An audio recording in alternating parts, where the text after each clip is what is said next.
Hello students, how are you?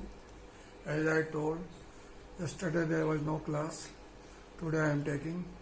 As decided earlier that we divided class under two parts. First, three classes will be of section 1 and three classes will be of section 2. Today I am going to introduce section 2, that is Indian administration. You know, Indian administration is as old as Indian political system, or you can say Indian society. If you go back to Indus Valley civilization, you find the remains of Indus Valley civilization amply clarify that there was existence of effective administrative system. Getting a point? There was good drainage system, there was good road construction, and there was also well formulated town planning. So we can get impression from that administration, and without administration it was not possible. Get a point? It is said that the rule was by, you can say, religious priest, and it has a largely impact of Indian administration. But as we could not read it, that's why there is some sort of gap, and we came back to Vedic period, then Uttar Vedic period, Buddha period, etc. You know, during Buddha period, during Vedic period, the village was the family was the basic unit of governance. That was called Kutum, and the member were called family member or kinship. They constitute village. Get a point? And at the top level there was Janpad. Janpad can be compared at present district. In Uttar Pradesh still we find several districts are called Janpad. Get a point? Janpad is headed by king. So that time there was two institutions to aid king. First Samiti and second Sabha. Samiti was the institution of public or people or individual, you can say, and Sabha was his advisory body to aid and advise him. Get a point? In course of time, with passage of time, small kingdom were replaced by big empire, and the king were called emperor. And that time the control over the advisory board of a king increased gradually. You know, during Buddha period there were two types of, you can say, kingdom. Somewhere republic, somewhere you can say monarch also. Kotal, Magad, Avanti, etc. were called monarch. One was Laks, Vaisali, Tasilax were called the Republican. Particularly Vaisali was called Republican. In monarchy, the ultimate power was vested in king, which was in hereditary, and in Republican kingdom, the authority was lying in the body of people representation. So this was the basic difference between these two. You know, Indian administration, is the outcome of tradition and change. Tradition and change, several things we continue through legacy, and with several changes we introduce due to interaction with environment. So we have glimpses of both tradition and change.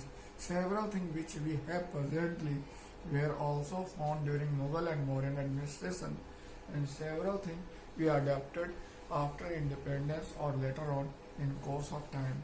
Get your point? So this is the thing. So it is blend of tradition and change. Get your point? Wherever continuity of value system is concerned, it is from time immemorial. But the present administrative system is contribution of British rule to India. Present administrative system was developed during British rule and continued after independence. So to describe entire things, I must tell you, if you go back to past and try to narrate the evolution of Indian administration, you find there are major, you can say, landmark. First can be termed as Mauryan administration. That period has significant impact on Indian administration. Then you can say Mughal administration, Mughal. Then you can say British administration. Then you can say post-independence, independent administration, and then contemporary, which is going on present now. So it has significant impact on Indian administration.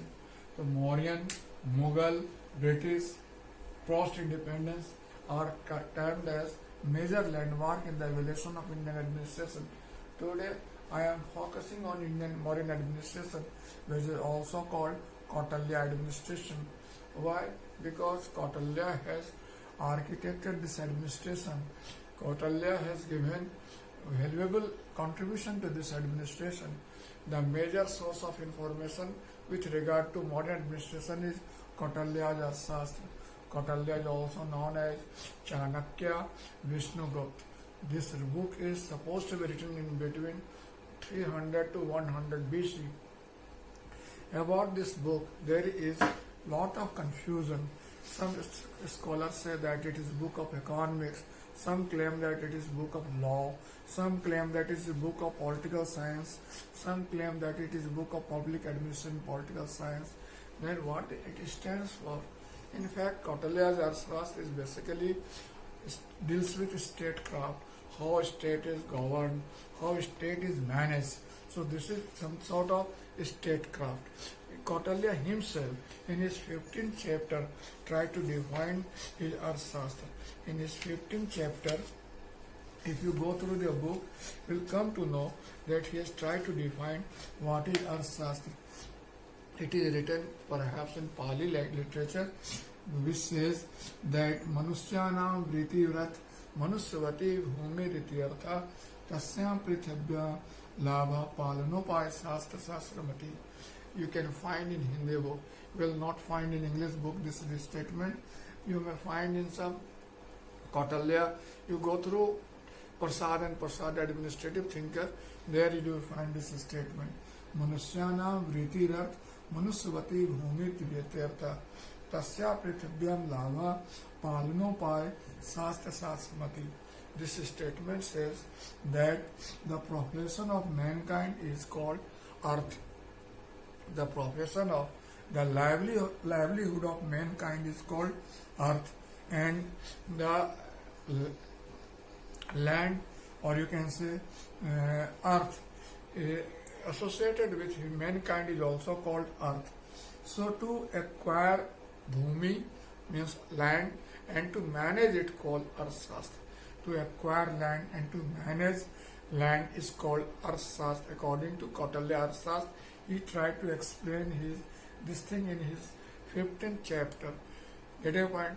It has 15 chapter. This Arthashastra has 15 chapter. It is single major source of information with regard to Kautilya administration or Mauryan administration. A part of that one, Megasthenes Indica, and you can say Egyptian literature, and you can say some Greek literature. Then you can point out some Shila-Lekh, stone sculpture written during Ashok period.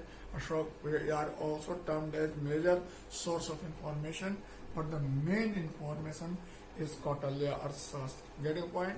So this is major important thing. This book has two things to be pointed out here. One, principles of administration, and second, explanation of governance during this period. This, as I told, this book has 15 chapter, 15 part. First part is called, deals with evaluation of state. According to Kautilya, emergence of state is basically outcome of social contract. It is an inevitable institution. In absence, there is chances of despotism. There is chances of, you can say, anarchy. So this he tried to point out. Then in second chapter or part, this book deals with the role and duties of government, king officials. Get your point? Third and fourth part deals with judicial system. Fifth part deals with duty and responsibility of personal aid to king. Fifth part, sixth part deals with Saptang Siddhant. According to this part, state is consisted of 7 components.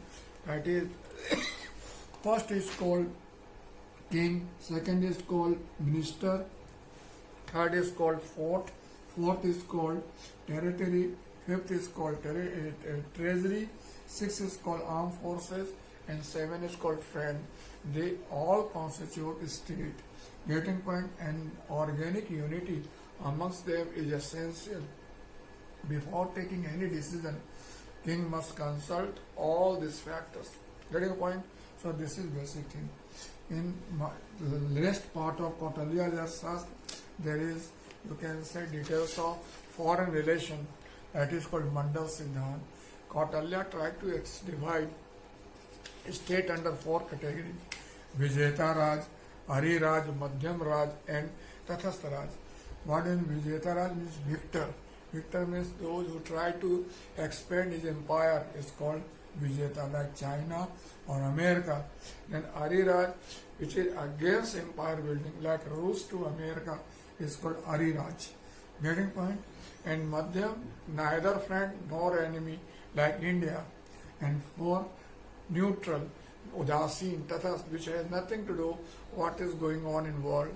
In world there can be 250 or approximately countries, but very few countries are in notice. Otherwise, say maximum country we don't know where they work, how they live, what is their pattern of governance, etc. So this is the basic thing. Get a point? The Kautilya has tried to explain administration during Mauryan period, that it was completely monarchy, it was completely centralized. Despite it, there was an element of, you can say, public welfare. That's why the reign of Chandragupta Maurya is called enlightened despotism, because despite monarchy, despite despotism, there was element of welfare. This institution was, this rule was established by Chandragupta Maurya, and Ashoka was major ruler whose impact is still you can find in Indian administration. So this is thing you require to know. Kautilya Shastra it explains that during Mughal and Mauryan administration, the administration was extended to vast area, having uniform pattern of governance, uniform tax system, uniform monetary system. So it has a very significant impact on Indian administration. No, that's the king was fountain of authority. Entire authority was vested in him. Legislative power, judiciary power, and executive power was vested in him. The Kautilya has given too much moral adjective to king. He embedded the post of king with so many moral values.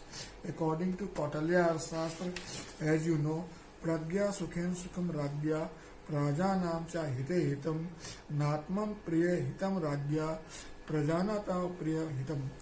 Means the pleasure of king lies in the pleasure of the subject, and the interest of the subject is basically interest of king. So whatsoever it's interesting or liking of king is not important.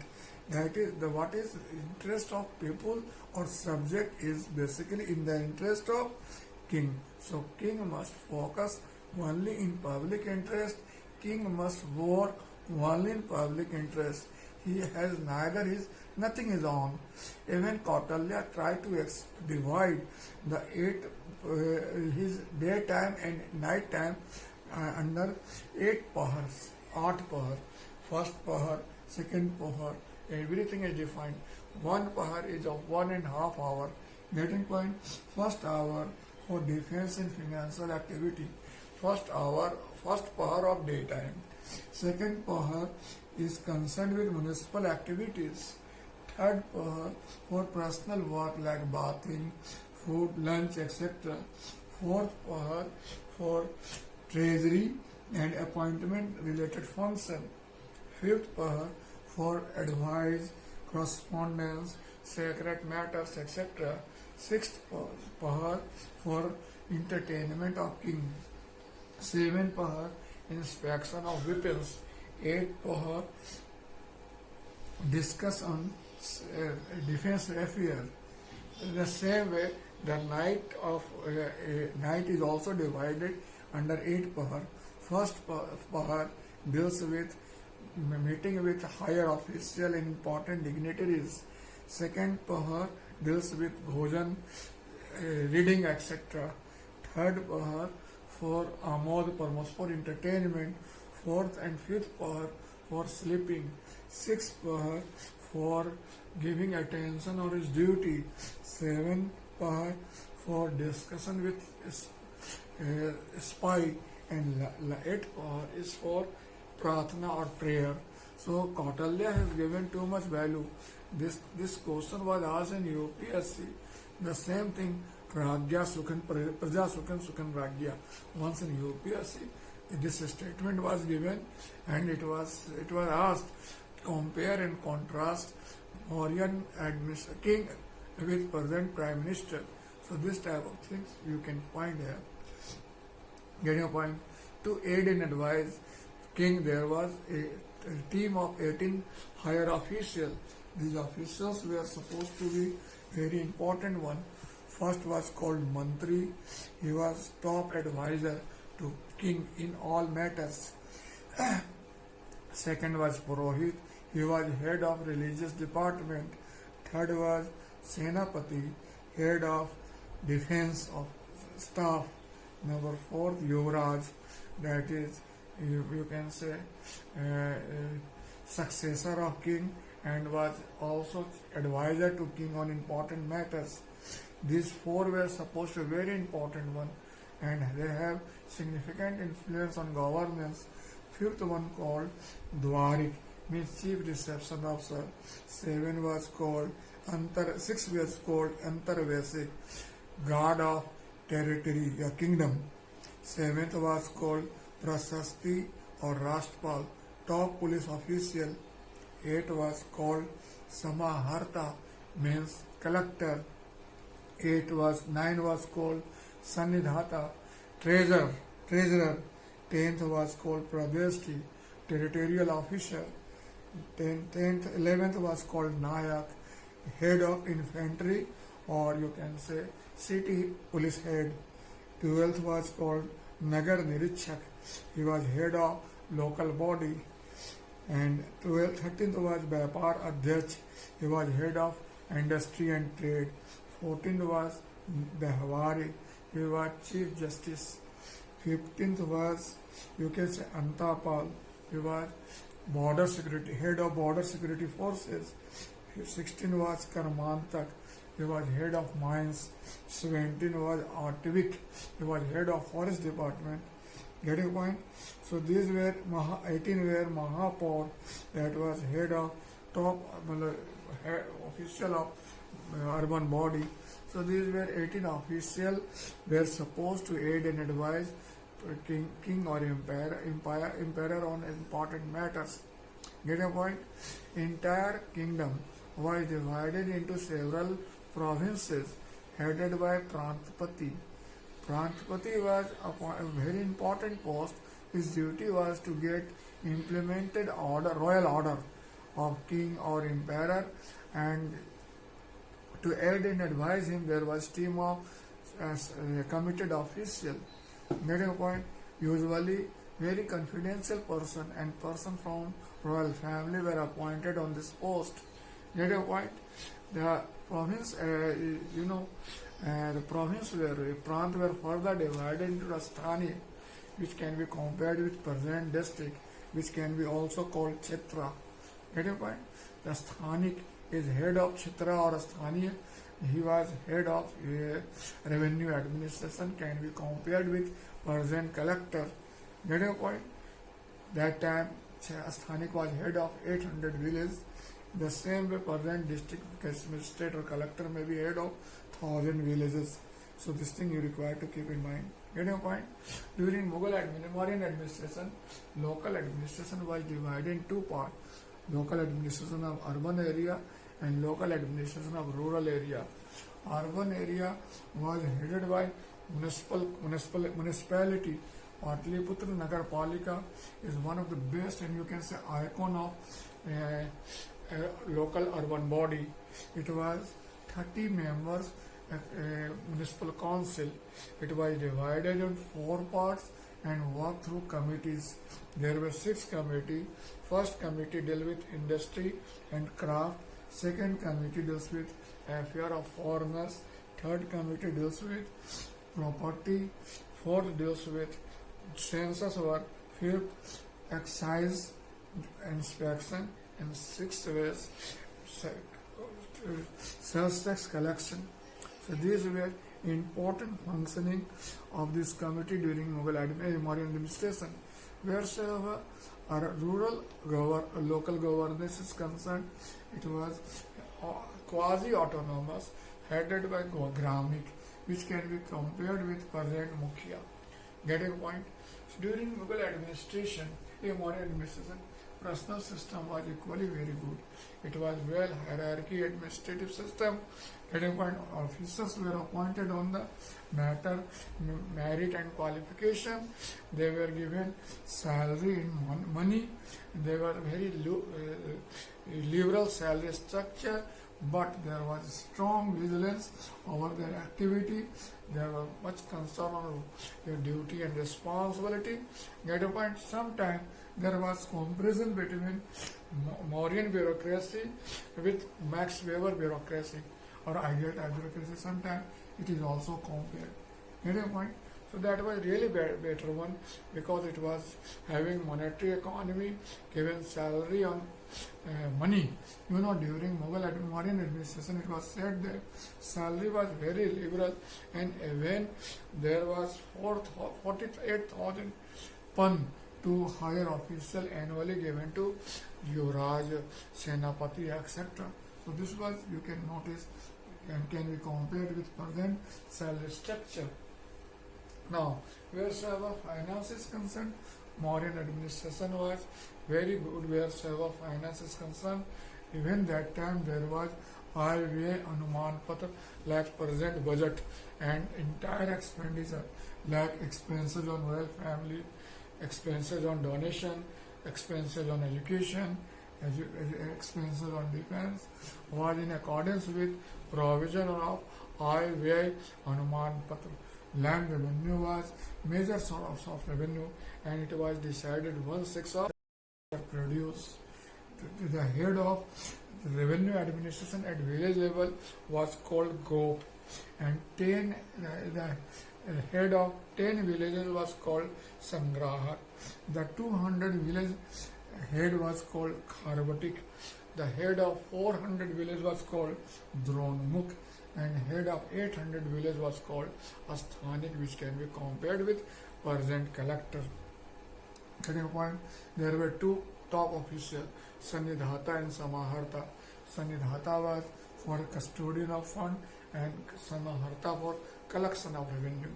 So these were very important posts. Even you find this post Samaharnale or Samaharta for collector in present perspective. Wheresoever justice is concerned, Mauryan administration was well defined, well hierarchy. At every level of administration, there was justice administration. At departmental level, Vyavaharik was head of justice administration, and king was ultimate. Anyone can approach him and seek justice from him. The offense were divided in 2 parts: Dhanamastiya, that is civil matters, and Kantak Sodak, that is criminal matters. Punishments were very hard.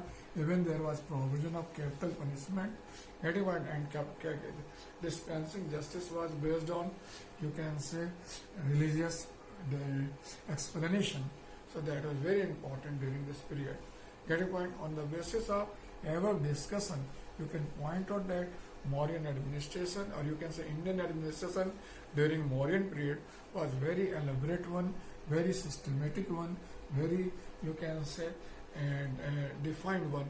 And it was very systematically formulated. Everything was well defined, everything was well structured, and what Cottle has very, you can say, brilliantly architected the entire administration. So we get two things from Kautilya and Mauryan administration. First, principles of administration, and second, we get details of Mauryan administration. Till now, there is no source is more important as compared to Kautilya's Arthashastra. So for entire administration with during Mauryan administration, and for principles of administration prevailing during this period, we are highly dated to Kautilya. Getting point? So we can find there can be two types question in BPSC, one in 39 BPSC and second in 56, 59 BPSC. So you take question once and write your own. There in 39 question, the question was Kautilya Arthashastra is one of the most influential and important work in public administration in ancient India. Discuss. And in 56 question, there was question was that